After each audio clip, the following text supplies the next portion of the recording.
Hello, everyone, and welcome to Harry Scarfey Spurs Talk Premier League podcast. And today, I'm your host, Martin Franc from the Spurs Pursuit, and it's a privilege to be given Harry's channel. And today, I'm joined by two amazing guests in Barney and Matt. And Matt will join us in about 5 minutes, but I've got the lovely Barney already connected, ready to go. So, Barney, how are you doing?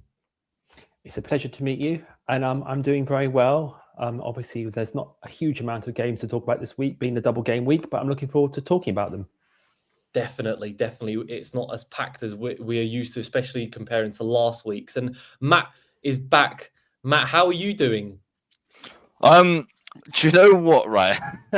My team have gone through a roller coaster over the past 2 to 3 weeks, but that performance against Man City was very promising in that from, a few of the players, I saw real fight and fire from them. And I saw braveness from my gaffer. And I haven't seen him go toe-to-toe with Man City like that ever, in that he was willing to, attack them. So that's given me a lot of positivity for tomorrow and for the rest of the season, and with Saka and Calafiori being back, that's only adding to our firepower up front. Fair enough. I mean, as a Tottenham fan, I have to give credit where credit is due, and I thought that the Arsenal performance was good, and you lost by a fine margin, so that has to be said. Anyways, let's get right into it. So today's Premier League game week starts today in less than 1 hour. We've got Sunderland facing Nottingham Forest, who are still technically in the relegation battle. Now, Barney, I'll come on to you with this one. What's your thoughts on the Sunderland Forest game? Forest have gained some traction, 7 games without defeat, while Sunderland lost last minute against Aston Villa. Yes, the previous game, you would think that Sunderland, did enough, didn't they? But, Villa have a way, they've got the quality. But Sunderland really have impressed me since they've, come up to the Premier League. I mean, obviously winning the playoffs last year and establishing themselves as not only a side that's mid-table so quickly, if you like, but a side that can challenge for Europe. Do you want a prediction at the end of this, or should we do it at the end of the show? You can do your prediction completely fine. Okay. Game by game. That's completely perfect. Cool. It's one of those kind of games where, Forest have been in Europe. They performed well in there. Sunderland, it's a tricky one to call because Forest need the points desperately. They're not safe, as you say. I think the safety margin's about 46, 47 points if I look at the table. So Forest will need to get something here, just to get that confidence, if you like. But Sunderland are very good at home. I've always, fancied them to sort of win at the Stadium of Light. But both teams have a good squad. They've got a good depth of players, good skill amongst them. And I've always, liked Forest midfield especially. But I'd have to say probably 2-1 Sunderland, I reckon. That's a fair prediction, 2-1 Sunderland. I would snatch your hand off as a Tottenham fan for a 2-1 Sunderland today. Of course, Nottingham Forest have big responsibility in the Europa League semi-finals against Aston Villa, a team that will be playing against Barney's Fulham tomorrow with a 12:30 kickoff. Now, coming on to you, Matt, are you of a similar opinion like Barney? Do you know what? I'm not. And I say this because, I was watching the Tottenham game last week. No, it can't have been. I was watching the Nottingham Forest and the Burnley game last week, and they struggled against Burnley in the first half, but they really put them to the sword in the second half. And then I also saw that Villa pipped Sunderland to a last-minute winner, and I just think that might have, killed Sunderland for a bit, in that Sunderland were at a point where I think they were like 3-2 up or something, or like 3-3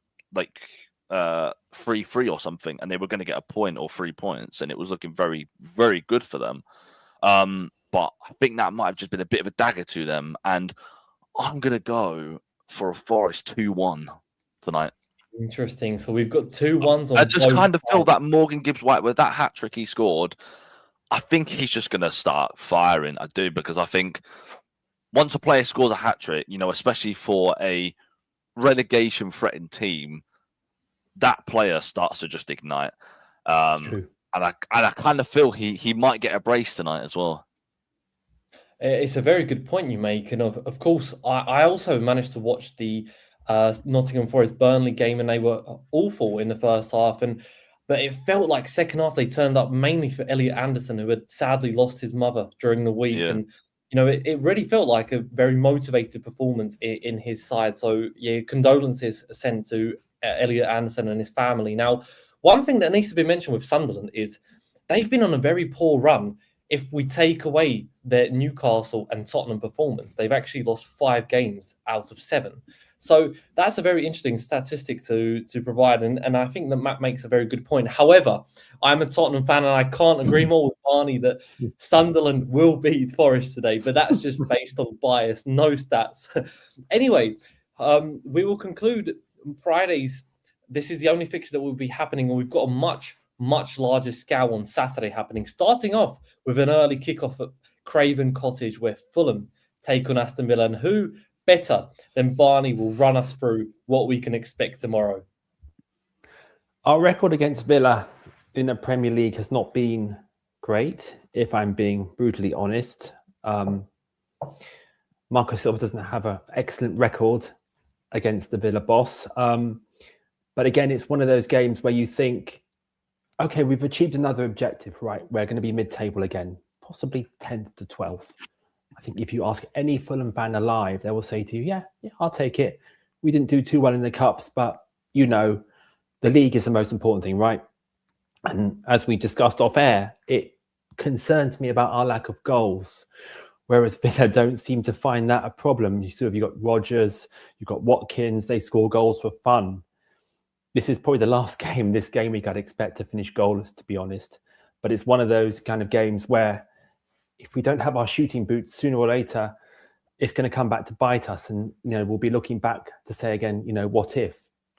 Against Brentford, we did great defensively, but then I made a great save, as you probably saw last week. But offensively, I do worry about our shot to conversion ratio.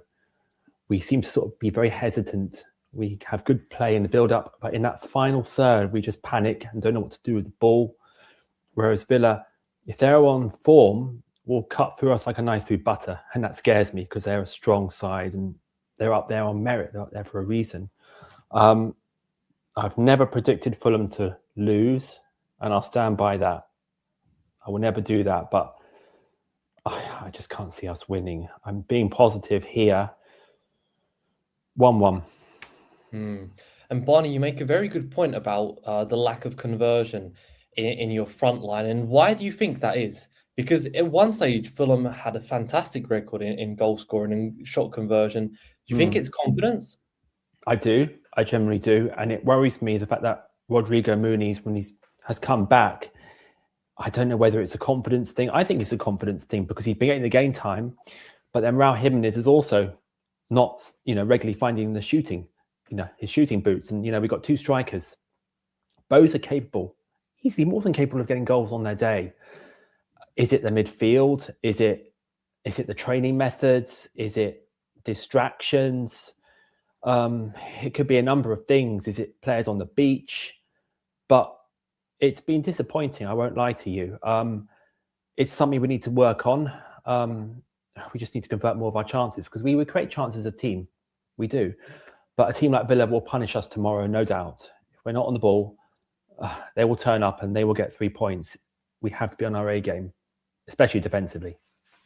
Thank you, Barney. Very, very honest response from you. And I'll come on to you, Matt, regarding this game because, Aston Villa have got a massive semi-final coming up next week. Of course, that's 5 days rest and preparation ahead of their semi-final clash. And they are 8 points clear of the Champions League places. Whereas Fulham, if they manage to win, they'll be joint on points with Chelsea. So could that play a role? I don't like to put pressure on a player that will determine the game result, but I actually think this player will. I think I forgot his name. It's not Callum Wilson. It's the other one. How can I forget his name? Harry Wilson. I think Harry Wilson is going to be the decider of this game because he's obviously been very strongly linked to joining Aston Villa for next season. And I think, by the way, that's going to be a fantastic signing. Him, in an Aston Villa shirt for Unai Emery. Yeah, I think he's going to be scoring a lot of goals. But this game will come down to if he's on fire to, want to impress Aston Villa, or if he just wants to sort of want Aston Villa to confirm Champions League football and by not turning up. I'm going to go with the first one. I think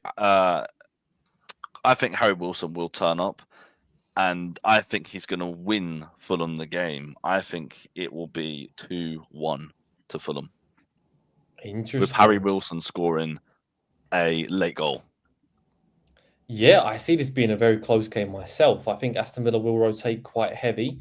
Not too heavy, just a little heavy. And I'm going for a 1-1 draw between Fulham and Aston Villa. So thank you guys for your amazing input. Now we move on to a 3 p.m. kickoff. We are free there, and we will hold on. Why would Aston Villa be resting players?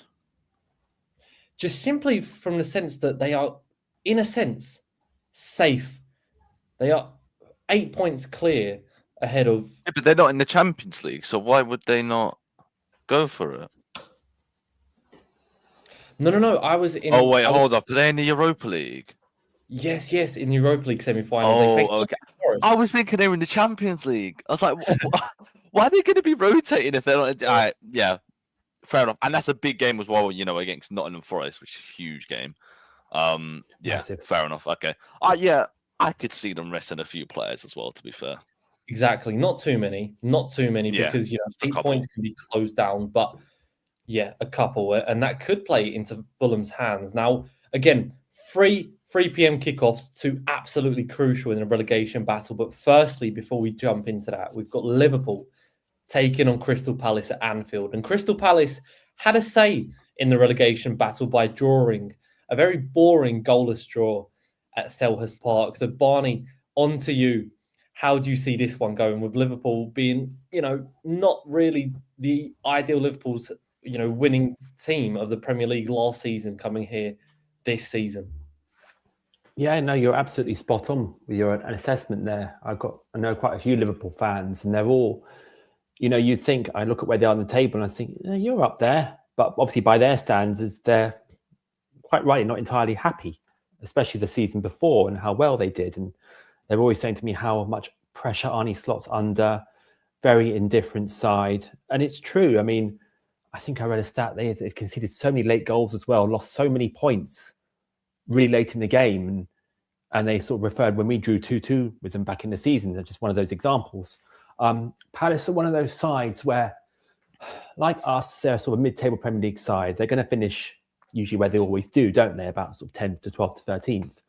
And they just plod away and do their thing. They'll probably look at that West Ham result on the Monday as frustrating for them because, they're a side who have got good players, even with all the unrest that's happened to them. Liverpool, as disappointing as they have been, they still got quality players. And they had a great, win against, late win against Everton, Van Dijk, good goal. I always think, I might be alone in thinking this, but the previous result of a team can give momentum. So I think Liverpool will have momentum going into this game against Palace. So I'm going for 2-0 Liverpool win. A 2-0 victory. And do you think that Mohamed Salah starts from minute one again? Because there was some rotation with him in recent weeks, but he started in the Merseyside derby against Everton, and I thought that he did relatively well. So do you see him starting, and do you see him having an impact in this game? It's one of those things where if a player starts, I'm all for it. They're good enough. They should start. I mean, I'm not the manager. I don't see what goes on in training. If he's not putting the minutes in the training, Arne Slot has a reason not to start him. I'm none the wiser, if you like. But if I had to pick, he's like one of those kind of players who I'd always have in my side because he's always capable for an assist, a goal, and he just makes that team tick, in my opinion. I've always rated him highly, and obviously Arne Slot has his reasons for not giving him the game time he has probably, at moments. I understand that it's a squad, sport. You need to rotate your players and keep them fit, not overplay them. But I think he deserves his minutes for sure. I'd start him, yeah. Fantastic. I fully agree with you. And Matt, do you have a similar opinion to me and Barney? I do, and I'm going to go with the scoreline that Barney said, which was 2-0 Liverpool. I don't really watch Liverpool as much because they've kind of started getting results now. But I just can't see Crystal Palace really threatening them because they don't really need to, Crystal Palace. They got 43 points, and I was saying 39/40 points is probably safety. And they've got 43, and I just think that they're 5 points away from, European football. Is that too much to ask? Because there's got to be a 5-point swing. That's probably a bit too much. So, yeah, I'm just going to go 2-0 Liverpool. I agree. I do see a 2-0 Liverpool myself. So, interesting, all three of us agreeing not only on the same team winning, but on the same scoreline. So that's the chemistry that we wanted. And I will stick with you, Matt. We're going away from Liverpool's rivals, Everton. They will find themselves on tomorrow in London facing relegation candidates, West Ham United. And of course, you are an Arsenal fan, but you do remain very, very honest and very neutral, which I do like and appreciate. So, Matt, West Ham against Everton, huge game in a relegation battle. What are your thoughts? I'm not joking when I say this, but I think West Ham are going to win, and it comes from that. I've spoken to a lot of my West Ham mates, and they're just quite confident that they're going to get something, at least from this game. And I can't quite understand why, because Everton are in a very, very good position where they could be in Champions League, football, potentially, if certain things go the right way. But I do think that Everton will get some Europa League or Conference League football. And I don't really understand why West Ham fans are so not arrogant or cocky, but they're quite confident that they're going to get something. And I don't know why, but my head is telling me that it's going to be 1-0 West Ham. I don't see a high-scoring game at all because these two teams are very good defensively, and they don't really score many goals. I mean, other than obviously West Ham blitzing Wolves, you didn't really see West Ham, winning a game by more than a 2-goal margin really this season. And kind of the same with Everton. So I think it will be a very close game, and I think West Ham are just going to want this game more because of the position that they find themselves in, and they kind of know that they play first before Tottenham. Am I correct? No. It's an identical 3 p.m. kickoff. Oh, right. Okay. And I just don't know, because if West Ham win, they're on 36 points and they just need 3 or 4 more points. And they've got a tough fixture list as well. But I can just see this being 1-0 West Ham. And I think I might put a 5 on it, because genuinely, I just got a really, really weird feeling that that's going to be the scoreline. I don't blame you thinking this way. And West Ham United, I haven't been involved in high-scoring games. I fully back that. Everton will be without Beto, their striker, due to him suffering a concussion. That's a big blow in their offensive front line. But coming on to you, Barney. Can I just quickly say something as well? On Everton's next game, they've got Man City, and for me, I just feel like they might get something against Man City because they're at home. So it's a bit of a weird one on how I'm feeling, about these two Everton games coming up. It's a weird feeling that I can't describe to you. I don't know why. And it's not bias or anything. It's genuinely just like a weird feeling that I've got. But yeah, go on. No. Feel free to add input whenever. Now, all I wanted to allude to, Barney, was that David Moyes is, of course, an ex-employer of West Ham United, winning them the Conference League, and he could have a say in West Ham potentially going down if he does win. But more importantly, he's of course focused with Everton trying to get the highest league position possible. So, Barney, how are you seeing this game? Of course, David Moyes he'll always have a soft heart for West Ham, even though he's Everton manager and he's got to be professional and get Everton as high as they can in the league. I think they're capable of getting Conference League myself, but we'll get to that. West Ham, it's funny, I was listening to all that and I just feel, I've looked at this game for last week and I'm just thinking it's going to be so pivotal, not just for West Ham, but also for Spurs. I just feel this could be a catalyst. I said the same thing to Harry when we were talking. West Ham are going to be so buoyed for this. They're going to be so up. Because at one stage, they just looked down and out, didn't they? I just didn't expect them to get out of that. You looked at the points gap between them and the rest. After West Ham beat us, I thought, they got something about them. Everton, they've had some good results away. David Moyes sets up his teams, very well. Jordan Pickford, is always good for a prime kind of goalie display whenever he faces us. So I expect them to give West Ham a game. But again, I just had this funny feeling that West Ham are going to win this. And I'm actually going to go for 2-1 West Ham. Interesting.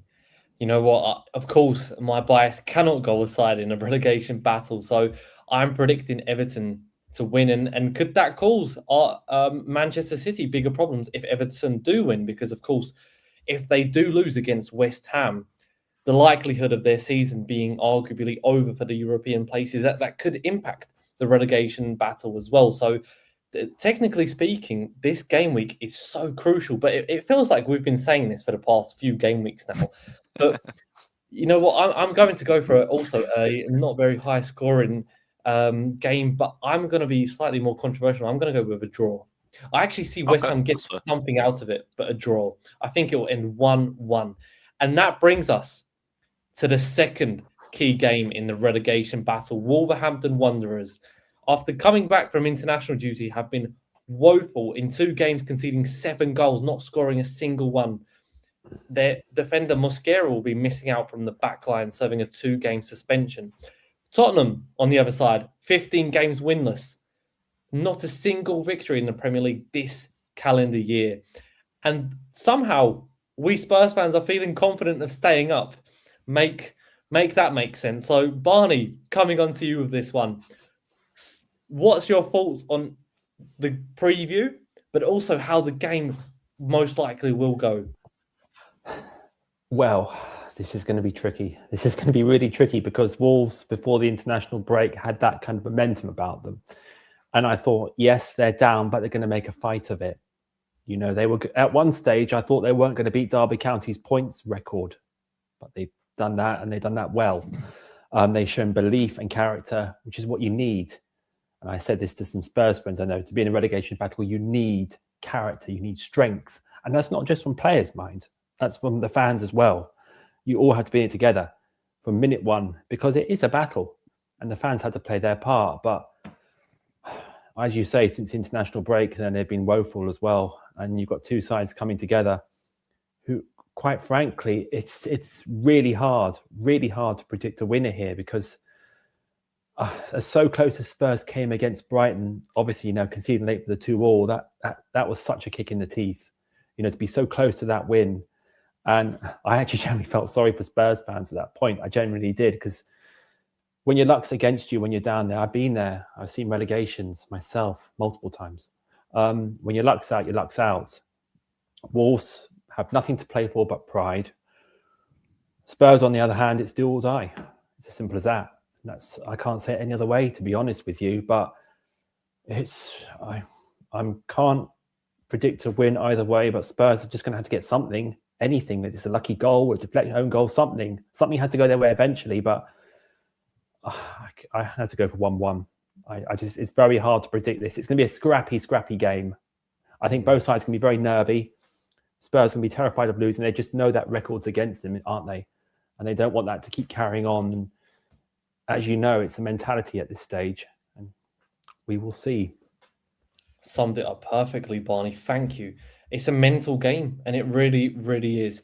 Wolverhampton Wanderers were confirmed relegated last game week, and of course, like Barney said, there's nothing to play for but pride. And however, Tottenham, could the pressure be too much? That's the question. So, Matt, coming on to you, what are your honest thoughts?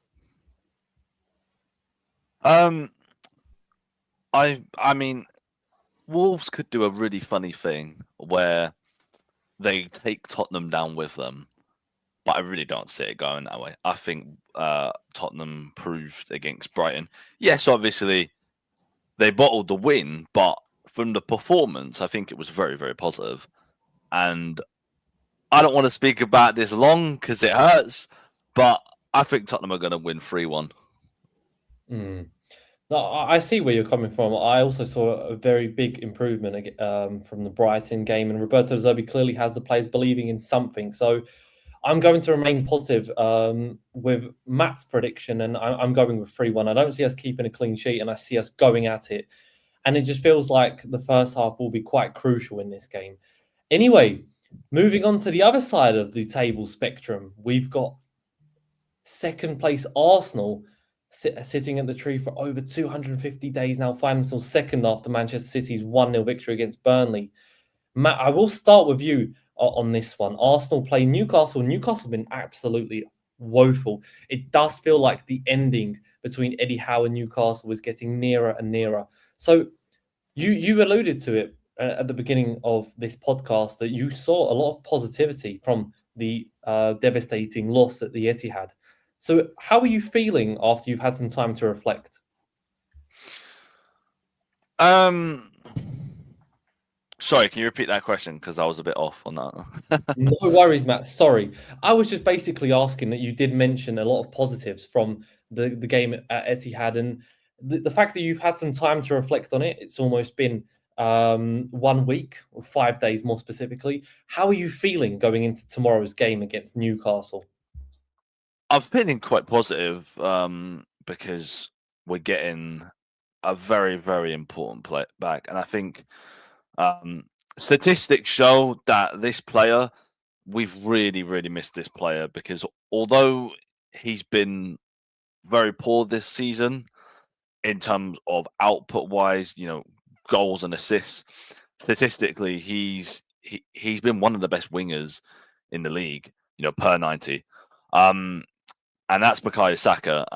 And he's not going to start, but having him come off the bench in the second half, I think will give the fans in the stadium that fire that we're gonna, really do something special this season. And if he can just stay fit, I think he's going to be a major part of that. In terms of the performance against Man City, I really liked that performance. I think we were really unlucky not to get a point, but the better team won. Essentially, I mean, our players missed some gilt-edged chances, but Man City were just very, very, very good. And I liked that my manager was brave and really went to the game to attack. I've not seen that from him since 2022, 2023 days. And if we can get that Arsenal back, then I think the fans can't have no complaints in terms of the performances that we're going to be putting in. I see this game going only one way, personally. With the injuries that Newcastle have got, with Livramento not playing, with Anthony Gordon not playing, with Fabian Schär not playing, and with Joel Linton suspended, which I think is a big one.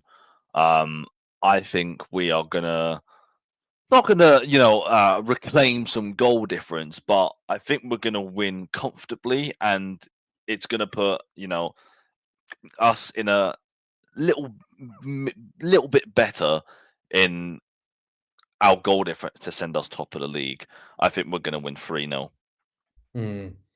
To be honest, I do see that. And I'll coming, be heading to the game, and it's obviously 5:30. So, yeah, I'm I was about excited to for that allude on the to that. lights. I was about to allude to that you are going to the game, and Yeah. my second question for you was, who do you want to see up front, Kai Havertz or Victor Gyökeres? It's really interesting, right? Because we've got two strikers, right? One striker who is very good at build-up but can't shoot for shit, right?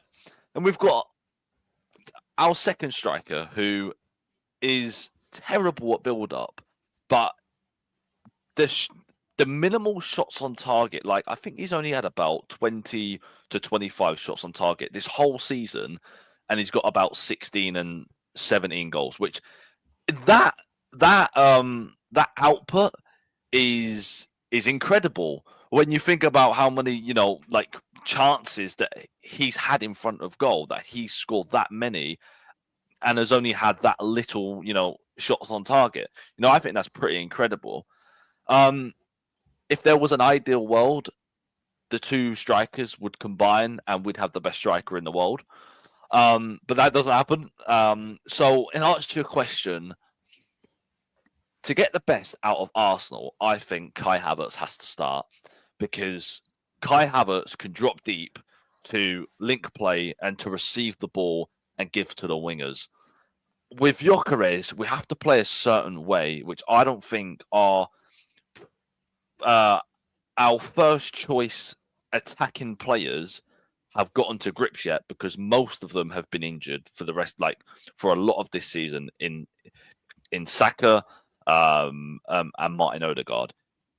If we can get Gyökeres, Saka, and Martin Odegaard clicking, then we could perhaps have something special, because Gyökeres is a clinical shooter, clinical finisher. But I just feel at this moment in time, you have to stick with Kai Havertz up front, because you saw, yes, okay, Kai Havertz missed some very poor chances, but the reason why we got that first goal, and the only goal, is because of Kai Havertz's relentless press. We don't score that goal if Gyökeres is playing, because he doesn't press in the way that Kai Havertz does. Kai Havertz knows how to press. He gets led by Martin Odegaard. I just don't think Gyökeres understands how we press. He knows how to press, but I don't think he understands how Arteta wants him to press.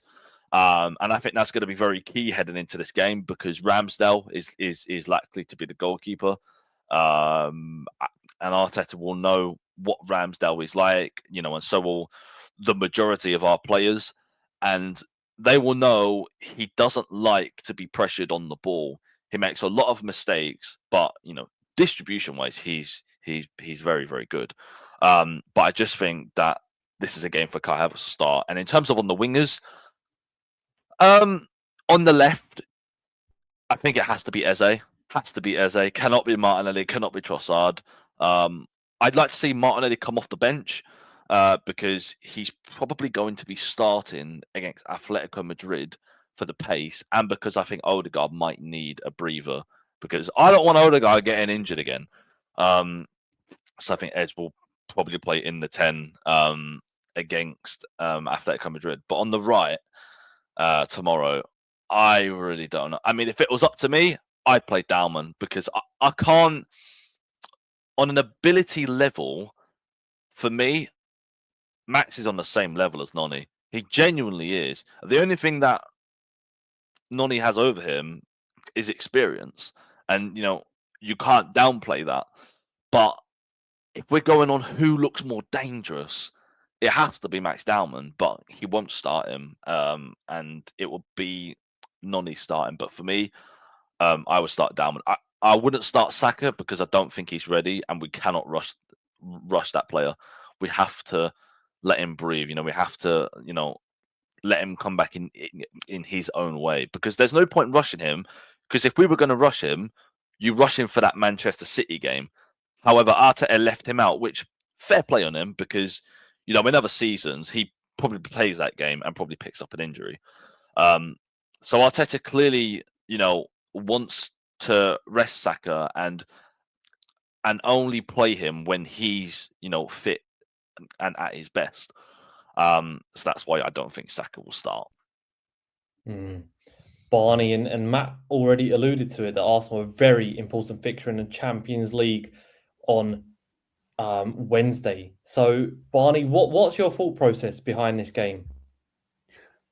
Very similar to what's just been said, really. I think Kai Havertz and Eze, I'd start straight away because I see them as playmakers for Arsenal.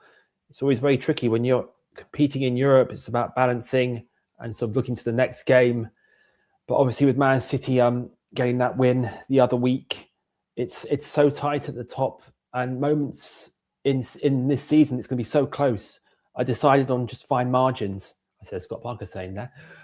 Fine margins can decide everything. I think Man City will push Arsenal all the way, and you could say Arsenal will push Man City the whole way. I think each team is capable of winning their remaining games. For Arsenal, the key is just to sort of keep their heads cool defensively, because I think it could come down to goal difference. And I've said this to quite a few people, Arsenal fans and City fans, I know. It's going to be an exciting title race for sure. But I think Arsenal have more than enough about them. I've been disappointed with Newcastle. Again, I know quite a few Newcastle United fans, and they just want Eddie Howe gone. No disrespect to him. I like him very much. He did a great job with Bournemouth, but I just think the job's too big for him. I just don't think he can take them any further. And by their standards, they've been very poor. And with their injury list, you look at where they are in the table, it's just, they just want to finish the season, don't they? Just get it done and rebuild in the same. Just quickly on Howe. Sorry. How do you think he would do at Manchester United? Because I don't think Man United should employ Carrick. I think that would be a very backward. Yes, yeah. I think that would be a very backward step for Man United, because it would essentially be an Ollie 2.0. Possibly, but then I look at Manchester United, right, and be brutally honest with you. In seasons gone by, they lost that kind of fear factor. This is Manchester United. You go to Old Trafford scared. You celebrate if you score. And I look at the table, they're third. It's a results business. They're third. They're on 58 points. They've done their chance of the Champions League qualification, no harm. Do the club take a risk and go for a big name and undo all the good work? They should. I do think they should, because, you know, as you said, it's a results business and it's a ruthless business. You can't give someone who did okay the job. You know, his two biggest performances, or his three biggest performances, have been Arsenal, Man City, and Chelsea. But in terms of performances, you know, actual performances, I don't actually think that it's been great football. You know, I just think that they've just been putting the ball in the back of the net. No, I see where you're coming from. It's not been fluid Man United football when you sort of, you know, seasons gone by. I get that. I hear that, but I still think I'm undecided. It will take a very brave decision to say, right, you're gone. We want a bigger name. It'll be a risk. Don't get me wrong. It'll be a risk to make a change.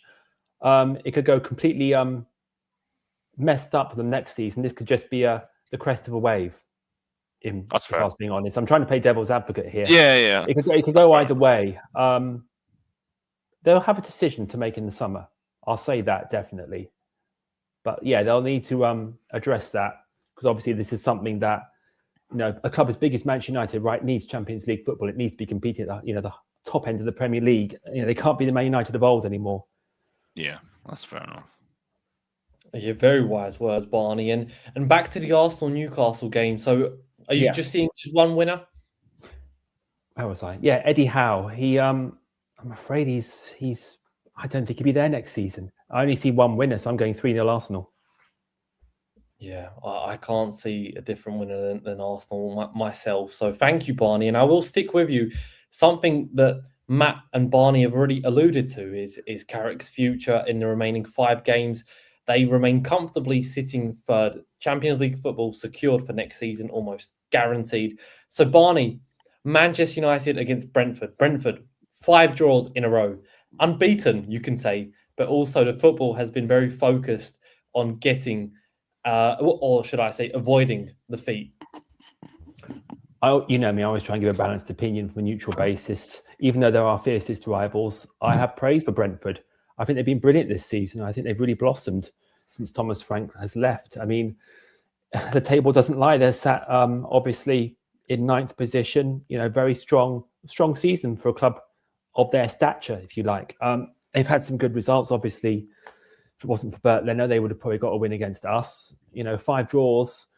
Like ourselves, they're sort of in that kind of patch, if you like, of not doing badly, but just floating along, if you like.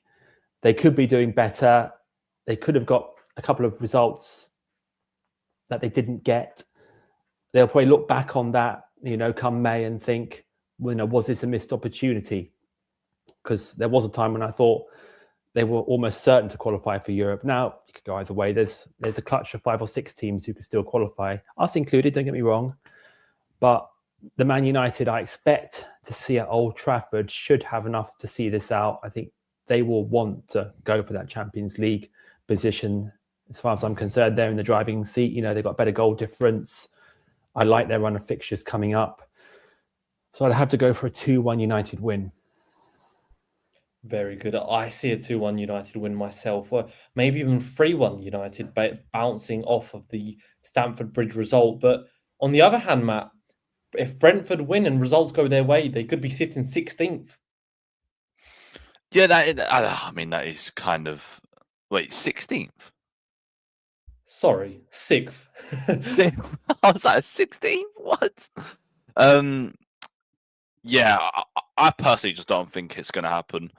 And I don't think that they're going to win either. I'm going to stick with 2-1, 2-1 Man United. I think that Man United, they've had a bit of an iffy couple of weeks. They've had a draw, they've had a loss, and then they've had a win. And I think that they're going to keep the win streak going. And I think they're going to win on Monday. And they've got a few problems, to be honest, because, especially in defence, Lisandro Martinez is still out. Euro is still out. Do they go with the defence that played against Chelsea? I don't know, because I think Chelsea, if they're on form, they would pepper that defence, but they didn't. So, a lot of interesting selections that Michael Carrick can sort of debate on picking. But I think Man United are going to win, because I think that they're going to extend their gap and they're going to confirm champions. No, they can't confirm Champions League, but I think they're basically going to all but confirm Champions League unofficially. Yeah, not yet, but very close. I do apologise for saying 16th. I'm so used to Tottenham Hotspur standards down at the bottom of the table that it feels that I can't even see higher positions than 11th. So I unfortunately cannot speak with you guys about such top of the table activities. But anyway, we do wrap this game week up, and I had a fantastic time hosting this show. So thank you to both Barney and Matt. So Barney, it was a privilege having you on. An absolute privilege to talk to you, and to you as well, Matt. Hopefully we can do it again soon. Please follow me, Ambrose Barnaby, on X. And last but not least, thank you, Harry, for inviting me onto your amazing podcast, and keep up the great work, mate. Yes, what's a lovely shout out to Harry himself. And he is the reason we had the opportunity to speak together today. So Matt, thank you as well for coming on. Another lovely, lovely opinionated approach in this podcast. Yeah, thank you for having me on. People can follow me at AFC Matex with 2 X's on Twitter. Beautiful. Well, hopefully everyone gets right into that. And I would like to summarize this by saying as well, a very big thank you to Harry for letting me host this channel tonight. I had a very, very amazing time with 2 lovely, lovely guests. And if you could smash that like button, smash that subscribe button so the content keeps coming out. And hopefully we'll see big turns and twists in this upcoming game week. Thank you for watching. See you later.